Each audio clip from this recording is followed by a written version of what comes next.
ഭക്ഷണം നമുക്ക് എല്ലാവർക്കും ഭയങ്കര ഇഷ്ടമാണ്. പോരാത്തതിന് ഭക്ഷണമില്ലാതെ നമുക്ക് ജീവിക്കാൻ പോലും പറ്റില്ല.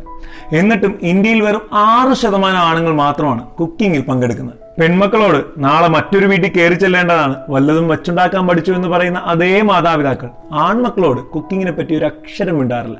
അതിനർത്ഥം ആണുങ്ങൾ കുക്കിങ്ങിൽ മോശക്കാരാണെന്നല്ല കേട്ടോ.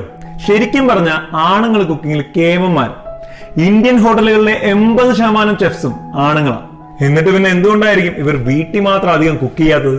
അതിന് കാരണം മറ്റൊന്നുമല്ല, നമ്മൾ കണ്ടു വളർന്നതും ശീലിച്ചതും അടുക്കളയിൽ 3 നേരം വച്ചുണ്ടാക്കുന്ന ഒരു അമ്മയെയും ഡൈനിങ് ടേബിൾ സമയത്തിന് വന്ന് സുഖിച്ചു കഴിക്കുന്ന ഒരു അച്ഛനെയുമാണ്. കാലം മാറുമ്പോൾ ചില ശീലങ്ങൾ മാറണ്ടേ? അത് മാറണമെങ്കിൽ നമ്മൾ ഓരോരുത്തരും തന്നെ വിചാരിക്കണം. ഇനി അടുക്കളകളിൽ സ്ത്രീകളെ ഒറ്റയ്ക്കാക്കാതെ നമുക്ക് ഒരുമിച്ച് പാചകം ചെയ്യാം. അടുത്ത തലമുറയ്ക്ക് കണ്ടുപഠിക്കാൻ നല്ല മാതൃകകളാവും. പരസ്പരം കളി പറഞ്ഞും മനസ്സ് തുറന്ന് സംസാരിച്ചും നിങ്ങൾ ഒരുമിച്ച് പാചകം ചെയ്യുമ്പോൾ വീട്ടിലെ സ്ത്രീകളുടെ പണി പകുതിയാകുന്നതിനോടൊപ്പം നിങ്ങളുടെ കുടുംബത്തിലെ സ്നേഹവും സന്തോഷവും ഇരട്ടിയാകും.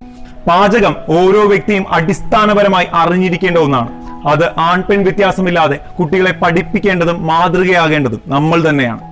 നിങ്ങളും ഈ മാറ്റത്തിന്റെ ഭാഗമാവുമെങ്കിൽ തീർച്ചയായും I will എന്ന് താഴെ കമന്റ് ചെയ്യുക. ഇത്തരം ഒരു നല്ല മാറ്റം സമൂഹത്തുണ്ടാകണമെന്ന് നിങ്ങൾ ആത്മാർത്ഥമായി ആഗ്രഹിക്കുന്നുണ്ടെങ്കിൽ തീർച്ചയായും ഈ വീഡിയോ മാക്സിമം ഷെയർ ചെയ്യും. അപ്പൊ എങ്ങനെയാ ഒരുമിച്ചുള്ള കുക്കിംഗ് ഇന്ന് തന്നെ സ്റ്റാർട്ട് ചെയ്യുമല്ലേ?